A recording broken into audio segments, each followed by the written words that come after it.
My wife's little sister called her up and asked her if she would do the 75 hard challenge. She said to not technically tell me about it because since I do strongman and powerlifting, I would have my own thoughts on what it was, but she needed something to help her, so she wanted my wife to join her and just wanted her to do it. My wife was listening to the podcast. I actually like the podcast. The guy's a little vulgar for me, but it was a pretty good podcast. And I wanted to talk about it for a minute, particularly as I've watched the results that is provided for my wife. So the 75 hard challenge isn't a diet. It isn't an exercise plan. It's designed to help you change your mentality. And it's funny because it's designed to do this through some almost reasonably simple goals. But they're not simple when you look at his rules, where if you fail even once, you have to start the entire challenge back over. In that regard, it makes it a little bit hard. And so basically the rules are you have to do 2 different 45-minute workouts, and they need to be 4 hours apart, and one needs to be outside. But you dictate what those are. If it's walking, biking, lifting, whatever it might be that you actually enjoy, so that you're going to stick to it. Then you have to drink a gallon of water, which, like, for my wife has been a massive struggle because she's tiny. For me, I'm usually done with a gallon of water by noon. But the beauty of this challenge is certain things are going to be easier and harder for different individuals. But the whole point is to train your mind. So then next, it wants you to read 10 pages of something that is motivational, inspirational, historical, something that's going to help you be a better person, which again, I love. I have hundreds of psychology books, sales books, business books, self-help, if you will, books. I love reading those type of genres. And I do think that if the average person takes 10 minutes a day, 15 minutes a day to read those pages, it can change their life. And there are so many books that I've read over the years that have done exactly that for me, where it modified my perspective on this, that, or the other and set it up so that I could achieve more or help my employees more or grow our company more, whatever it might be. Then from there, you have to follow a diet, but it doesn't care which one. It doesn't even give you a recommendation.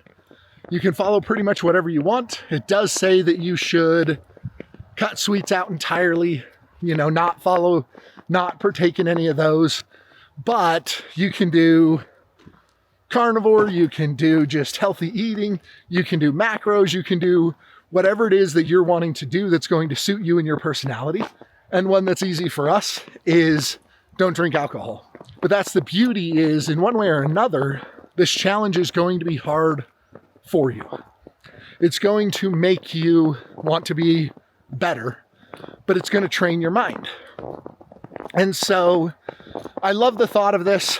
I have been helping my wife do it, not to lose weight, not to do anything else other than to help her in accomplishing her goals.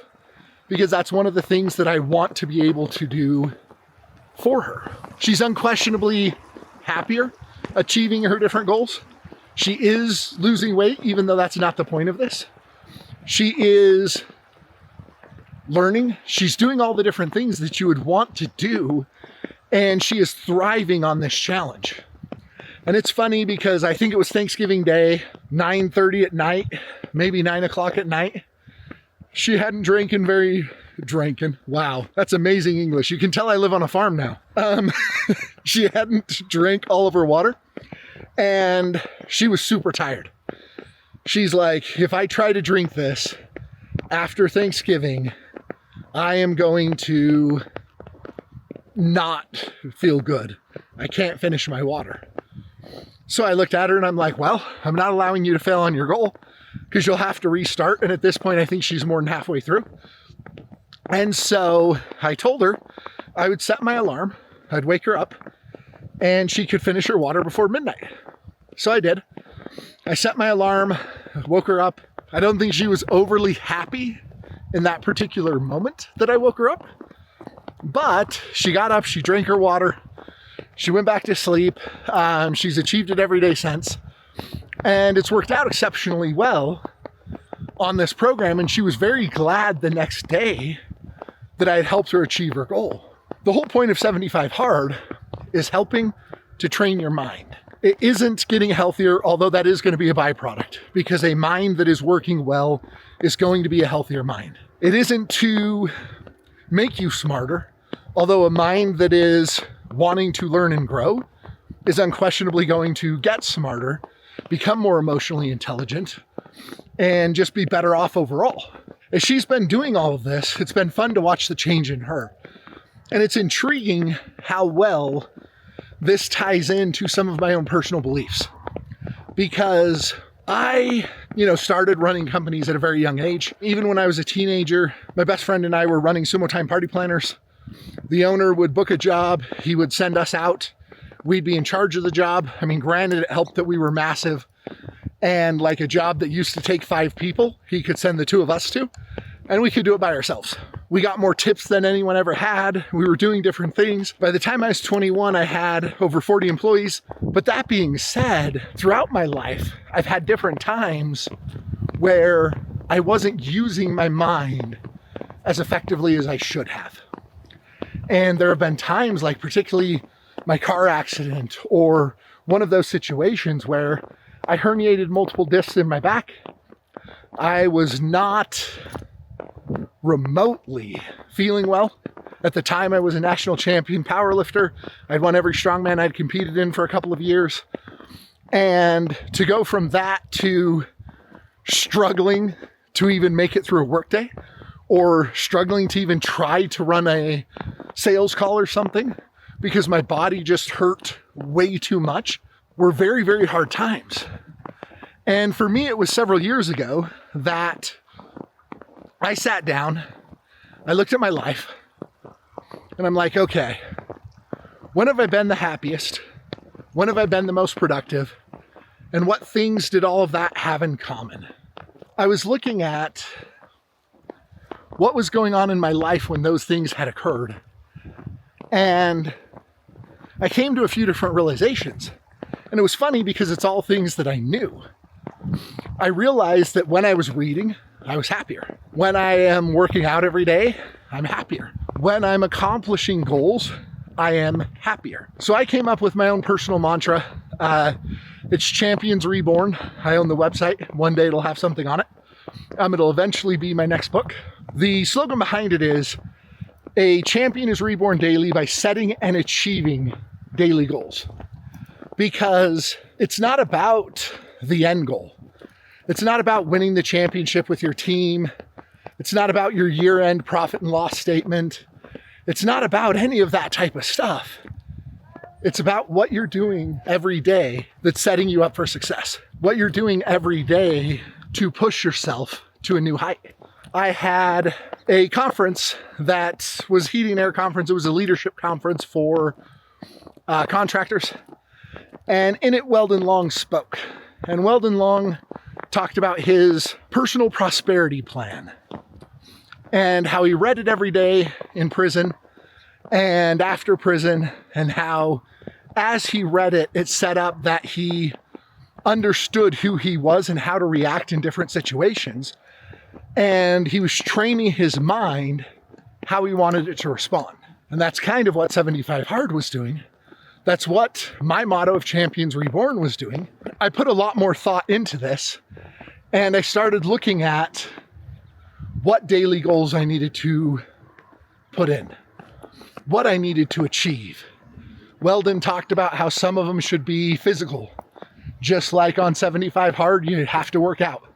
Some of them should be work-related. Some of them should be spiritual. You should have goals in every aspect of your life, including your family. I've now read probably 1,000+ motivational leadership, self-help, psychology books that have a very similar theme to this of train your mind for health. And it's fun because watching my wife, 75 Hard, is working incredibly well for her to help train her mind. Even though she's not even done with her first 75 Hard, She's already planning her second 75 hard. And the point I'm trying to get at is the reason there's so many books, the reason people present it in so many different ways is all of us are going to respond differently to a different message. Some of us, it's going to resonate a little bit better coming from an individual like him who is a little more vulgar. Sometimes it's going to present a little better from somebody who went to prison. Maybe you did. Or it's going to present a little bit better from somebody who has similar interests and likes to you. But the biggest key is if we truly want to be healthy, if we truly want to achieve that level of happiness, physically, spiritually, emotionally, and everything, we have to train our mind. And 75 hard is actually a great way of doing it. So I'm going to continue to support my wife. I'm going to continue to make sure she achieves her goals in 75 hard, because so far that's been something that works incredibly well for her. While she's doing this, she is reading books that are motivating her even more. She's taking time to learn different things that are pushing her even harder. And it is phenomenal to see what she is accomplishing and what she's achieving just by working a little bit harder to train her mind. I'm about to build my gym in the greenhouse. You guys hopefully will stay tuned and watch that. I'm going to have to retrain my body and mind to want to work out, to want to accomplish all of the different things that I want to accomplish, to make sure that I'm achieving each one of my different goals. I'm going to have to go through and set it up so that I can do the same thing she's currently doing, just in a slightly different methodology. But find the methodology that works for you, because nothing is going to be universal. Nothing's going to work for everyone. And don't be so close-minded that you won't listen to somebody just because they don't share your political beliefs or whatever it might be. They're too vulgar, they're too whatever. Listen to them. See what they have to say. See what you can glean from what they're attempting to teach you. But make sure you are finding a way to train your mind to truly be happy. You're finding a way to learn something every day. You're finding a way to better your mind every day, your body every day, and your spirit every day. Because if you're finding ways to do that, you'll be the type of person you want to be. You'll be the type of leader you want to be. You'll be the type of husband, father, wife, mother, whatever it is that you're trying to be. You will realize that you can be that person if you're finding ways to set and achieve daily goals. So that's my invitation to everyone. Set them, achieve them, and see what can't happen. Thanks, guys. See you in the next one.